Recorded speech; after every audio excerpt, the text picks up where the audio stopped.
Күтүлбөгөн жаратылыш кырсыгы апишабалардын да короосун зыянга кептеди. Айттырбай келген кырсыктан короосундагы жаныбарларын аман алып калды. Ага карабай онго чукул тоогун сел алып кеткен. Тоодон түшкөн кыян минтип үй бүлөсүн бир топ түйшүккө салып турат. Абек малында болду, саат канча экенин билбеймин.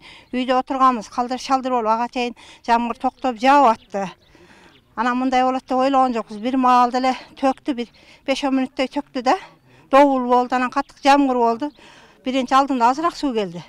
Анан эле аркасынан бир катык сел келди да. Эмне кылышыбызды билбей эле туруп калдык, колдон эчтеке келбейт экен. Чабыраларды, огородторду алып кетти, малканаларды алып кетти, суу толуп ичине. Анан бир токтоду, жарым саатта секин. Ошо жамгырдын эмеси түштү да добулдукка. Токтолуп, коктоголоктон чогулган суу ошо жерге чогулуп анан алып кетишти.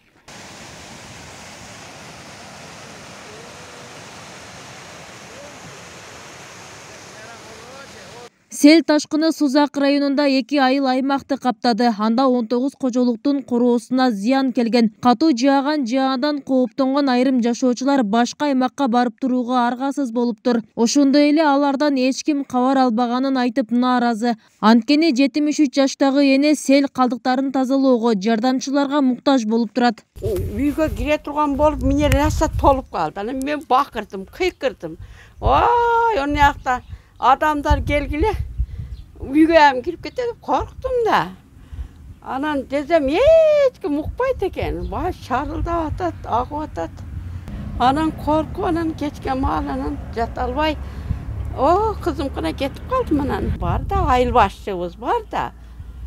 Ошол коркпой отур, жакшы, мындай болот, андай деп койсо болобу, келбети, сурабат эч ким. Селдин кесепети ички чарбалык унаа жолун жана көпүрөлөрдү да жарактан чыгарган. Адам өмүрүнө зыян келген эмес. Тазалоо иштерине 30дай тургун, деп 52ден 8 кызматкер жана өзгөчө кырдаалдар бөлүмүнөн 6 адис тартылган.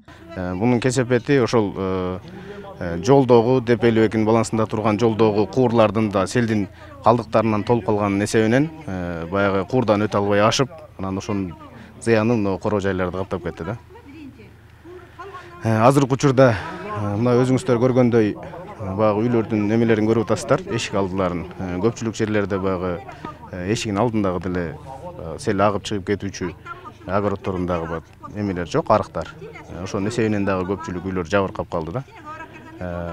Атак адамдын өмүрүнө зыян келе турган же болбосо чоң ушер келе турган зыян келген жок да. Сузак районунун сел келген ачуу өрөөнүндө дал ушундай кырсык мындан 10 жыл мурун болгонун айтышат. Айттырбай келген кырсыктан оолак болуу үчүн адистер сел каналдарын тынымсыз тазалап турууга чакырат. Кошумчалай кетсек, райондун Кыз көл айыл аймагынын жер көчкү коркунучу бар Баймаала тилкесиндеги 9 үй бүлөнү коопсуз аймакка көчүрүү талабы коюлду. Ушул тапта жашоочулар чатырларда жашап жатат. Бибисара Орозалиева, Шерзат Эгембердиев, 7 канал, Жалал Абад.